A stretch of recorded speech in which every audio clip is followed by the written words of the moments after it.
شیخ کا درجہ تو یہ ہے کہ کل کا ایک سوال تھا اسی سے جڑا ہوا ہے۔ بھائی شیخ آپ کا ایک استاد ہے، ٹھیک ہے، جیسے آپ دنیاوی علوم حاصل کرتے ہیں، دنیا کی نالج حاصل کرتے ہیں، اس کے لیے آپ کے دنیا میں ٹیچرز ہیں، اسی طرح سے جب آپ مذہبی تعلیم حاصل کرنا چاہتے ہیں، آپ قرآن پڑھنا چاہتے ہیں تو کسی آپ جو ہے حافظ سے قرآن پڑھیں گے، اسی طرح سے اگر آپ کوئی دینی تعلیم حاصل کرنا چاہتے ہیں تو کسی آپ عالم سے رجوع کریں گے۔ روحانی اگر آپ تعلیم حاصل کرنا چاہتے ہیں تو کسی شیخ سے رجوع کرنا پڑے گا، کسی شیخ کے پاس جانا پڑے گا۔ اب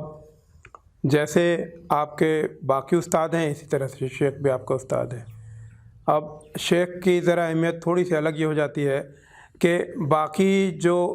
زندگی کے علوم ہیں، باقی جو شعبے ہیں، باقی جو ہیں، وہاں یہ ہے کہ ایک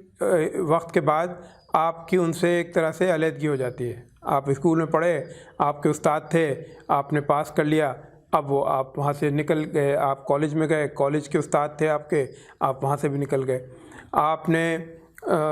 جو دینی علوم حاصل کیے، آپ نے جو ہے کسی مدرسے میں گئے یا ویسے کسی سے آپ نے ذاتی طور سے علم حاصل کیا، وہاں پہ بھی اس کے بعد ان سے تعلق رہ سکتا ہے، لیکن وہ تعلق نہیں۔ شیخ کے ساتھ کیا ہے کہ زندگی بھر کا تعلق ہے۔ ایک مرتبہ جب آپ نے کسی شیخ سے جو ہے آپ نے بیعت کر لی تو اب یہ کہ مرتے دم تک کا ساتھ ہے اس کے ساتھ۔ تو یہ اس طرح اس لحاظ سے شیخ کے ساتھ جو تعلق ہے وہ ذرا مختلف ہے۔ جب یہ تعلق مختلف ہے تو ذرا سے اس کی حیثیت بھی الگ ہو گئی، ٹھیک ہے نا، تو پھر ظاہر اس کا درجہ جو ہے وہ تھوڑا ان باقی استادوں سے تھوڑا سا اوپر ہو گیا۔ تو پھر ظاہر جب درجہ تھوڑا سا اوپر ہے تو پھر اچھا اس کی وجہ کیا ہے کہ شیخ آپ کو جو دیتا ہے، یعنی اگر آپ دیکھیں دنیاوی دینی علوم، اس کے مقابلے میں شیخ سے جو آپ کو حاصل ہوتا ہے وہ کہیں زیادہ ہے نا، اس سے جو آپ کو حاصل ہو رہا ہے اس سے آپ کو وہ کہیں بہت زیادہ جو ہے وہ آپ اس سے حاصل کر رہے ہیں۔ تو ظاہر ہے اسی حساب سے اس کا درجہ ہے، اسی حساب سے پھر اس کا ادب ہے۔ ادب کی بات ہے بڑوں کی، اور شیخ کی تو بات ہو گئی بڑوں کے ادب۔ ظاہر ہے دیکھیں یہ تو بڑوں کے ادب کا جو معاملہ ہے وہ تو نہ صرف یہ کہ یعنی اسلام میں بڑوں کے ادب کے بارے میں بہت ہدایت ہے، بلکہ یہ اس کے علاوہ اسلام سے ہٹ کے بھی اگر آپ بات کریں تو یہ تو ہر مذہب میں، ہر جو ہے ٹریڈیشن میں، ہر سماج میں بڑوں کے ادب کی بات کی گئی ہے، ٹھیک ہے نا۔ تو بڑوں کا ادب جو ہے وہ بہت ضروری ہے، اور جو ہے جب آدمی عمر رسیدہ جو لوگ ہوتے ہیں، جیسے جیسے آپ کی عمر بڑھتی ہے اسی طرح سے آپ کو یعنی تجربہ ہوتا ہے، ایکسپیرینس ہوتا ہے آپ کو، ٹھیک ہے۔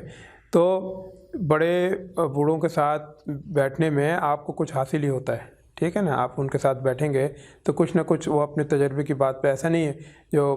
پڑھے لکھے ہوں تو نہ، اگر پڑھے لکھے ہوں کہیں نہ کہیں کچھ نہ کچھ جو ہے وہ آپ کو تجربے کی ان سے جو ہے وہ بات